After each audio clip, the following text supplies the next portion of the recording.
नमस्कार। बीते रविवार संत रामपाल जी महाराज जी के सत्संगों का आयोजन देश के अलग अलग हिस्सों में किया गया, जिसमें मृत्यु के उपरांत किए जाने वाले कर्मकांड, श्राद्ध, पिंडदान और तर्पण से होने वाली हानि तथा पितरों के उद्धार की शास्त्र अनुकूल सर्वोत्तम विधि बताई गई।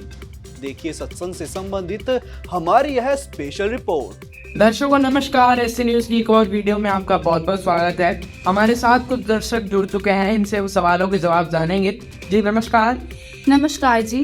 क्या नाम है आपका? सृष्टि दासी। जी नमस्कार। नमस्कार जी। आपका क्या नाम है? मानसी दासी। मानसी जी, हम आपके सामने कुछ सवाल रखेंगे जिनका आपने जवाब देना होगा। सबसे पहला सवाल हम इनसे ये जानना चाहेंगे कि अभी हाल फिलहाल में ट्विटर पर टैग ट्रेंड हो रहा था, जिसमें ये कहा जा रहा था कि जो श्राद्ध पूजा है या फिर मरने के बाद जो भी क्रिया की जाती है वो गलत है। इसके बारे में इन लोगों का क्या मानना है, इन्हीं से जानते हैं। सर, संत रामपाल जी महाराज बताते हैं, देह पड़ी तो क्या हुआ, झूठी सभी पटी, पक्षी उड़ा आकाश को, चलता कर गया बीट। जो मरने के बाद हमारी बॉडी है वो ऐसी ही रह जाती है जैसे पक्षी आकाश में उड़ जाता है और बाद में जो उसका वेस्ट है वो वहीं रह जाता है, वैसे ही हमारी बॉडी है। तो जो हम बाद की क्रियाएं करते हैं वो सब व्यर्थ हैं, क्योंकि मेन जो है वो हमारा सूक्ष्म शरीर, हमारी आत्मा है, जिनकी कर्म के आधार पर नए शरीर में जा चुकी होती है। तो हम बाद में जो भी क्रियाएं करते हैं वो सभी व्यर्थ हैं। अच्छा, जैसे इन्होंने जब टैग ट्रेंड किया था तो उसमें कुछ शास्त्रों का भी हवाला दिया गया था, कुछ वहाँ पर होल्डिंग्स लगाई हुई थी, कुछ फोटोज थी, कुछ आर्टिकल वहाँ पर दिखाए जा रहे थे, जिसमें हमारे जो गीता जी हैं उसकी कटिंग दिखाई जा रही थी। तो क्या आप हमें वो प्रूफ दिखा सकते हैं सामने कैमरे पर? जी बिल्कुल। जैसे गीता जी के अध्याय नंबर 9 के श्लोक नंबर 25 में बताया गया है, इस पितरों को पूजने वाले पितरों को प्राप्त होते हैं, भूतों को पूजने वाले भूतों को प्राप्त होते हैं, और मेरी पूजा करने वाले भगत मुझको ही प्राप्त होते हैं। इसमें ये स्पष्ट कर दिया गया है कि हम जिसकी भी पूजा करते हैं हम उसी को प्राप्त होते हैं। जैसे अगर हम भूतों की पूजा करेंगे तो हम भूतों को ही प्राप्त होंगे, और अगर हम पितरों की पूजा करेंगे तो हम पितरों को ही प्राप्त होंगे। इसलिए जो हम ये श्राद्ध या फिर मरने के बाद की जो विधि करते हैं उसका हमारे शास्त्रों में कहीं उल्लेख नहीं है। देखिए, इसका मतलब ये साफ स्पष्ट हुआ, जो भी हजारों वर्षों से पूजा साधना चलती आ रही है, हमने पहले भी कई बार सुना है। हमारी व्यूअर्स का ये कहना था, जो संत रामपाल जी महाराज के समर्थक हैं, जो हमारी पौराणिक कथाएं जो हमारी थी उसमें जो बातें बताई गई थी वो इन चीज़ों को नकारते हैं संत रामपाल जी के शिष्य। इस पर आपका क्या कहना है?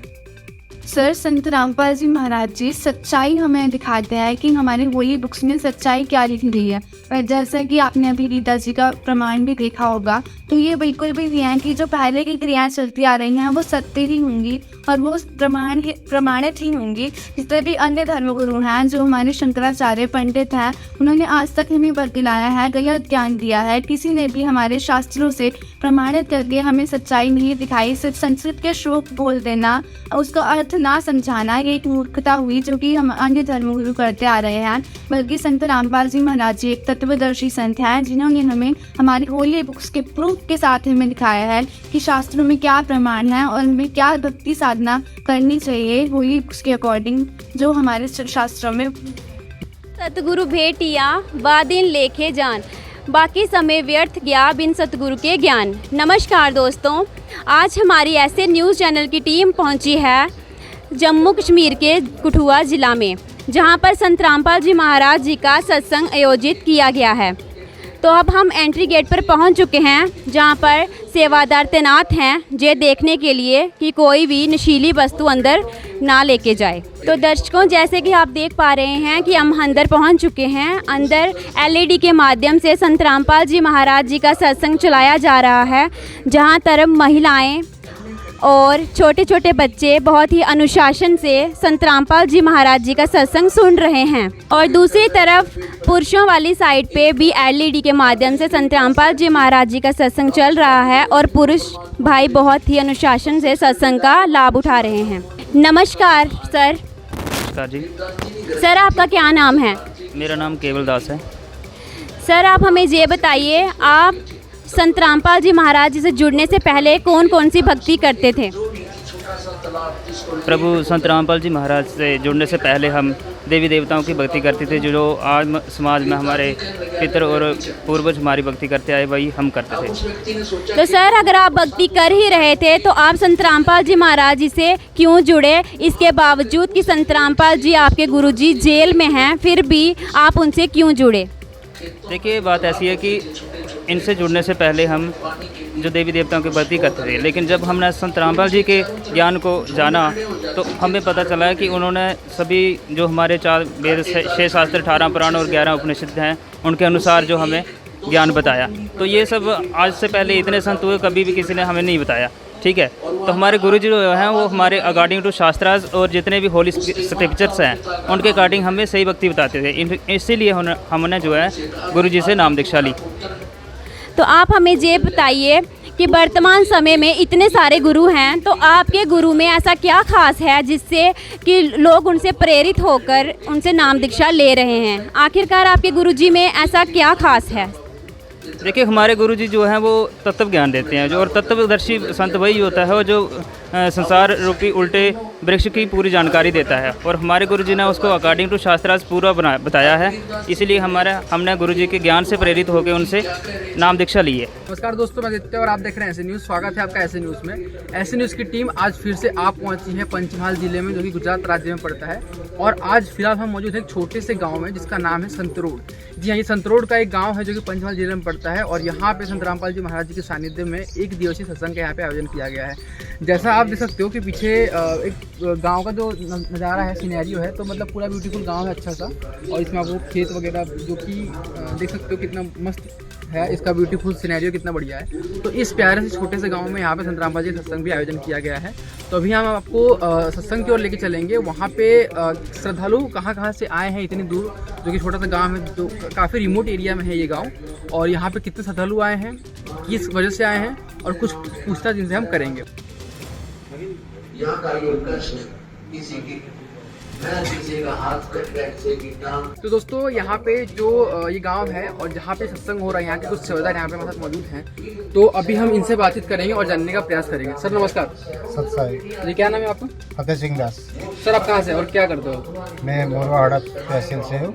मैं स्कूल में नौकरी करता हूँ। सर, मुझे बताइए कि यहाँ पे जो सत्संग आज हो रहा है, तो यहाँ पे कहाँ से सत्संग श्रद्धालु यहाँ पे आए हुए हैं? आया गोधरा से, मोरवाहाड़ा, संतरामपुर, सहरा, सभी संगत आती है। और यहाँ पे जो संगत श्रद्धालु आए हैं, यहाँ पे उनके लिए क्या व्यवस्था की गई है? बैठने की व्यवस्था की, जल राम की व्यवस्था की, चाय बिस्किट की व्यवस्था की, और गुरुदेव के पुस्तक की भी व्यवस्था स्टॉल दिया गया है। यहाँ पे जो चाय नाश्ता आप लोग दोगे तो वो मतलब निःशुल्क में है या फिर से कोई पैसा वगैरह? निःशुल्क है। तो जैसे इन्होंने बताया कि यहाँ पे जो 4 छोटे छोटे तहसील हैं, जो गांव है, वहाँ से सत्संग यहाँ पे सुनने के लिए श्रद्धालु यहाँ पे मौजूद है। अभी हम किसी और वजह से बात करते हैं। ऐसे न्यूज़ चैनल में आप सभी का स्वागत है। आज शहर गांव में संत रामपाल जी महाराज जी का सत्संग प्रवचनों से समाज में भक्ति और भावना की नई अलग जगा दी है। आज संत रामपाल जी महाराज जी का आध्यात्मिक ज्ञान का डंका केवल देश में ही नहीं विदेशों में भी बज रहा है। आज ऐसा ही विशाल सत्संग का आयोजन छत्तीसगढ़ के धमतरी शहर से 10 किलोमीटर दूर ग्राम मथुराडीह में है। आइए संत रामपाल जी महाराज जी के अनुयायी किस प्रकार अपने गुरु संत रामपाल जी महाराज जी का मंगल प्रवचन सुन रहे हैं। आइए इसका आपको कवरेज दिखाते हैं। कि संत रामपाल जी महाराज की पुस्तक पर ये ज्ञान मिलना देखिएगा तो निःशुल्क है। ईमेल आईडी सारी डिटेल दी जाती है। आप उसमें संपर्क करके अपने नज़दीकी नामदान केंद्र में का वहाँ से पता प्राप्त कर सकते हैं, वहाँ उनसे बातचीत कर सकते हैं। और रामपाल जी महाराज जी के अनुयायी हमारे साथ जुड़ चुके हैं, आइए उनसे बातचीत करते हैं। नमस्कार सर। सत्साई। सर, जैसे कि आप सत्संग में आए हुए हैं, तो सत्संग जो है आध्यात्मिक स्थल होता है, तो आपसे हमारा ऐसे न्यूज़ का टीम का सवाल आध्यात्मिक ही रहेगा। तो हम सबसे पहले आपसे जानना चाहेंगे कि भक्ति करना जरूरी क्यों है? जैसे कि शास्त्रों में बताया गया है कि 84 लाख होने में मनुष्य योनि एक ऐसा अनमोल योनि है जिसमें भक्ति करके परमात्मा को पा सकते हैं, अपना मुक्ति पा सकते हैं। तो इसलिए 84 लाख होनी में जाने से बचने के लिए परमात्मा की भक्ति करना चाहिए, और इसीलिए भक्ति करना चाहिए। भक्ति करने का कौन सा उम्र है या कब करना चाहिए, क्योंकि लोगों की यह अवधारणा रहती है कि सत्संग की आवश्यकता प्रायः वृद्धावस्था में होता है, तो कहाँ तक सच है?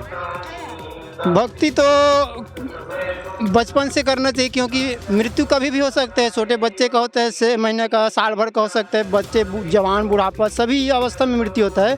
इसलिए हमें भक्ति बचपन से करना चाहिए। शास्त्रों में 3 साल बताया गया है। तो उसी को तत्व संत जी महाराज जी 3 वर्ष की आयु में दीक्षा लेने को बोलते हैं, इसलिए 3 वर्ष की आयु में भक्ति प्रारंभ कर देना चाहिए।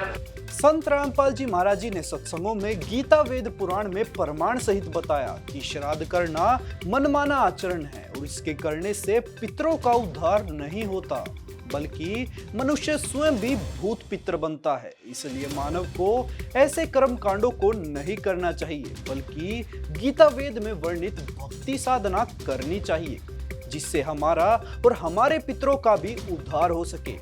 मैं विनीत और आज की हमारी इस वीडियो में बस इतना ही। जुड़े रहिए ऐसे न्यूज़ चैनल के साथ। धन्यवाद।